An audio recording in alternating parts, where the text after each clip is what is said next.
5 আগস্টের পরে বাংলাদেশে মানে আওয়ামী লীগ বিদায়ের পরে শেখ হাসিনার পতনের পরে এমন এমন কাণ্ড কারখানা বাংলাদেশে ঘটে চলেছে যা এর আগে ঘটেনি।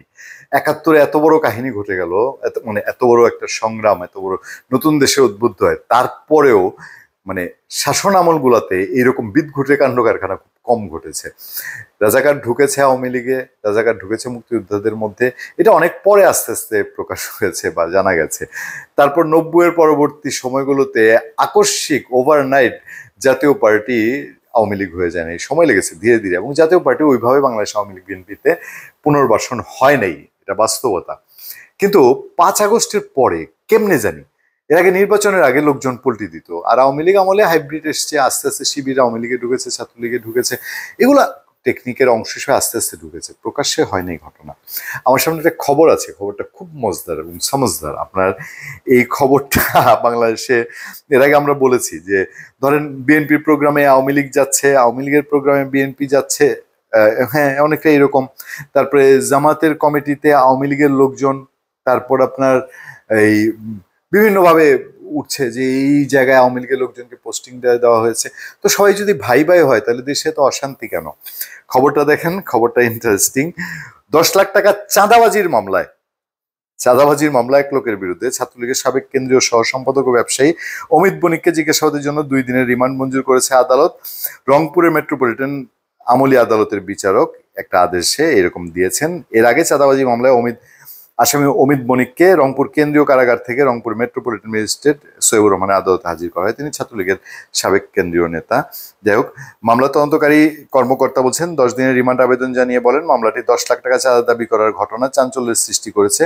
এই ঘটনার সঙ্গে আরো কারা জড়িত সেই তথ্য উদ্ঘাটনের জন্য রিমান্ড মঞ্জুর করার আবেদন জানান। এটা হলো মামলার ফ্যাক্ট আর কি।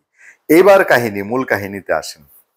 এদিকে ছাত্রলীগ নেতা মানে ওই অমিত ও ব্যবসায়ী অমিত বণিকের পক্ষে বিএনপি ও জামাতের শীর্ষ আইনজীবী ও প্রভাবশালী নেতাদের শুনানিতে অংশ নেওয়ার ঘটনায় আইনজীবীদের মধ্যে তীব্র ক্ষোভের সৃষ্টি হয়েছে। ঘটনাটি ছিল আদালত এলাকায়। এরপর বলা হচ্ছে, নিষিদ্ধ সংগঠন ছাত্রলীগের কেন্দ্রীয় নেতার পক্ষে বিএনপি ও জামাতের শীর্ষ আইনজীবীদের অংশ নেওয়ার ঘটনাকে কেন্দ্র করে আদালত তোলপাড় চলছে। এ বিষয়ে জামাতের আইনজীবী মানে জামাতপন্থী আইনজীবী, সিনিয়র আইনজীবী বাইজিদ ওসমানী, তিনি বলছেন আমাকে 5,000 টাকা সহ মামলার কাগজ ধরিয়ে আদালতের শুনানিতে অংশ নেওয়ার কথা বলা হয়। আমি শুনানিতে অংশ নিতে গিয়ে দেখি আসামি অমিত ভারতীয় গোয়েন্দা সংস্থা রয়ের এজেন্ট।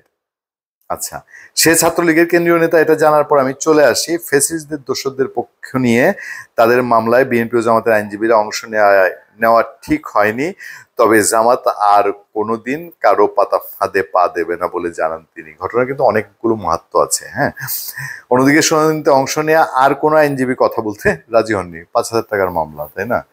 আইনজীবীদের সমস্ত সম্মান রেখেই বলছি, 5,000 টাকা ফি ভালো ফি, খারাপ না। জেলা পর্যায়ে 5,000 টাকা খুব স্ট্যান্ডার্ড ফি। হ্যাঁ, তো কেউ আর কথা বলবেন না এ বিষয়ে। যাতে তো আইনজীবী ফোরামের সাধারণ সম্পাদক শফিক কামাল তিনি বলছেন তিনি কোনো মন্তব্য করতে রাজি হননি, তবে বলেন পুরো বিষয়টি জেনে সভা করে প্রয়োজনীয় পদক্ষেপ নেওয়া হবে। এটার জন্য আবার একটা সভা রেজলিউশন লাগবে আর কি, বাংলাদেশে যা আমলাতন্ত্র হয়।